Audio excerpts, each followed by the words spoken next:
వెంకటేశాయ. మన కొండబిట్రగుంట, పాత బిట్రగుంట గ్రామాల్లో వెలిసిన బీలకోట క్షేత్రం శ్రీ ప్రసన్న వెంకటేశ్వర స్వామి వారి ఆలయంలో భోగి, సంక్రాంతి, కనుమ పండుగల సందర్భంగా మన దేవాదాయ ధర్మాదాయ శాఖ వారి సూచన మేరకు మన నియోజకవర్గం ఎమ్మెల్యే గారైన శ్రీ దగ్గుమాటి వెంకటకృష్ణారెడ్డి గారి సలహా మేరకు శ్రీ ఆలయ కార్యనిర్వహణాధికారి శ్రీ అరవ రాధాకృష్ణ గారి అధ్యక్షతన భోగినాడు ఉదయం 9 గంటల నుంచి సాయంత్రం 4 గంటల లోపల ముగ్గుల పోటీలు నిర్వహించబడను. సాయంత్రం 4 గంటలకు ముగింపు విజేతలు నిర్ణయిస్తారు.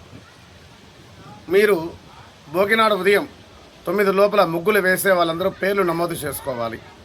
ఎందుకంటే అక్కడ స్థల పరిమాణము, అక్కడ ఎంతమంది వస్తారు దాని దగ్గరగా స్థలం నిర్ణయించాలి. కాబట్టి ప్రతి ఒక్కరు ముగ్గును 8 అడుగులకు 8 అడుగులు మాత్రమే ఉండాలి.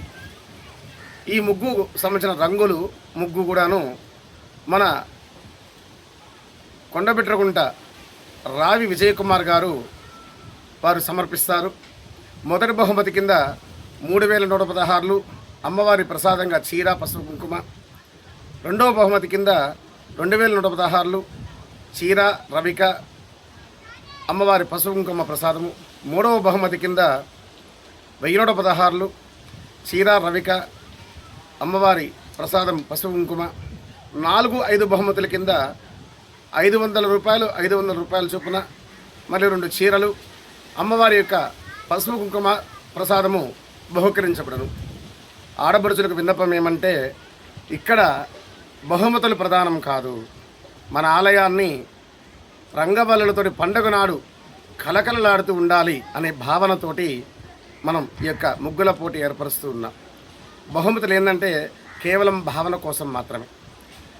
మన స్వామి సన్నిధిలో మన ఊరి ఆడపడుచులందరూ కూడాను ఎవరెవరు ఎంతెంత భక్తిగా తీర్చిదిద్దుతారో, రంగవల్లులను తీర్చిదిద్దుతారో అనే ఆశ మేరకు ఈ యొక్క దాన్ని సూచన చేస్తూ ఉన్నాము. కాబట్టి ప్రతి ఆడపడుచు కూడాను మన ఆలయంలో ముగ్గు వేసి స్వామివారి యొక్క సంతోషాన్ని, ఆలయ ఆనందాన్ని కూడా వచ్చేట్టుగా చేస్తారని మన దేవస్థానం తరపున అందరూ కూడా భావిస్తూ ఉన్నాం. ఈ ముగ్గులకు, రంగులకు బహుమతులు శ్రీ రావి విజయ్ కుమార్ బహుకరిస్తారు, వారు ఇస్తున్నారు. కాబట్టి భక్తులందరూ పాల్గొని సదరు కార్యక్రమాల్లో పాల్గొనవలసిందిగా కోరుచూ ఉన్నాం. ఓం నమో వెంకటేశాయ.